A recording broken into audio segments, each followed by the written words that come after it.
بسم اللہ الرحمن الرحیم۔ سورۃ الحجر کہا جاتا ہے، ہم حجر پڑھتے ہیں اس کو۔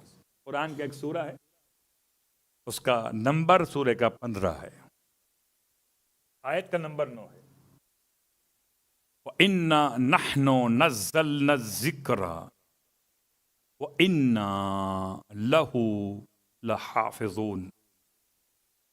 تو اب سب کو زبانی یاد ہو ہی گئی ہوگی آیت، ورنہ ایک پاکستان کے نوحہ خان نے کبھی نوحہ پڑھا تھا اس موضوع پر، اور اس میں یہ آیت پڑھی تھی، اور اس زمانے کے بچوں نے اچھا وہ جو ہم یاد کر رہے ہیں وہ یاد نہیں ہوتا، اور جو نوحہ خان یاد کر رہے ہیں، میں نوحہ خانوں سے کہتا ہوں اگر آپ ایسے ہو جاتے کہ وہ کچھ یاد کرا دیتے کہ آپ کے بھی کام آتا، ان کی بھی کام آتا، تو ہماری مشکل بھی آسان۔ صلوات پڑھے محمد والے۔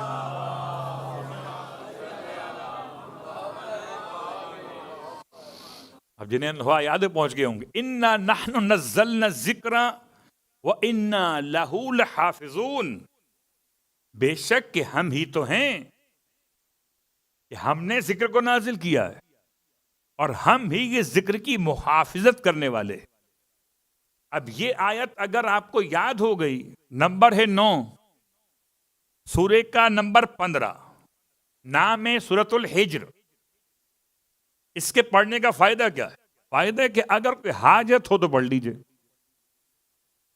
اور اس جملے کا لطف آتا مجھے مسجد کوفہ کے اندر، جب سارے اعمال کرا کے لوگ تھک جاتے ہیں، 11 مقامات ہیں، اور 11 مقامات کی 28 رکعت نماز پڑھنے کے بعد اب میں اس سے کہتا ہوں اگر حاجت ہو تو نماز حاجت ہے۔ لوگ حیران ہو کے دیکھتے ہیں کون سا ایسا ہوگا اس کی حاجت کوئی نہ ہو۔ تو اگر آپ کی حاجت ہے تو سن لیجئے، نہیں ہے چھوڑ دیجئے۔ 1000 مرتبہ پڑھنا ہے بس۔ کتنا مرتبہ؟ 1000۔ اِنَّا نَحْنُ نَزَّلْنَا الذِّكْرَ وَإِنَّا لَهُ لَحَافِظُونَ۔ 1000 مرتبہ پڑھنے کا فائدہ یہ ہے کہ آپ کی حاجت کو خدا پورا فرما دے گا۔ حاجت خدا کی بارگاہ سے پوری ہو جائے گی، لیکن اگر کبھی شدید قرضہ ہو یا دشمن کی شدت کی بنیاد پر بہت خوف ہو، ایک بڑی تکلیف و پریشانی ہو، تو پھر آپ کو تو معلوم ہے کہ ایک طریقہ ہوتا ہے کہ ڈوز بڑھا دی جاتی ہے نا۔ جیسے کبھی کبھی ایسا ہو جاتا ہے کہ آپ گئے اور آپ نے اینٹی بائیوٹکس لی، تو پھر وہ اس کے لحاظ سے فیصلہ کرتے ہیں کہ کون سی والی آپ کو سوٹ کرے گی آپ کے اس موجودہ کنڈیشن کے اعتبار سے۔ مثال دیتا ہوں، جس سے ساتویں امام فرماتے ہیں کہ 7 مرتبہ الحمد کی ضمانت، اور 7 مرتبہ کے بعد 70 مرتبہ۔ یہاں پر بھی ایسے 1000 مرتبہ پڑھنا ہے عام حاجت کی برابری کے لیے۔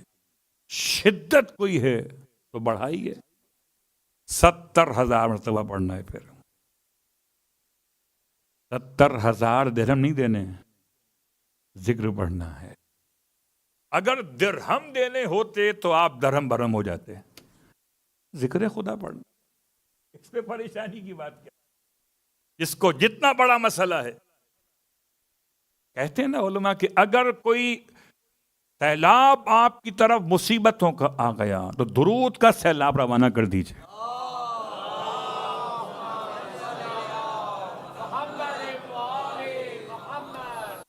آپ کے ہاتھ میں، جیسی مشکل ویسے مشکل کشائی۔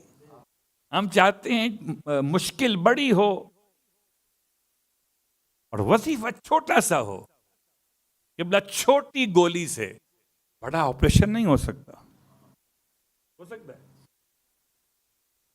اگر کینسر ہو گیا ہو، نکالنا پڑے گا، اور نکالنے کے لیے کٹ کرنا پڑے گا، تو چھوٹی گولی سے کام نہیں ہونے والا۔ اب یہ آپ کے ہاتھ میں ہے، آپ کا مسئلہ کیسے آپ کو حل کرنا۔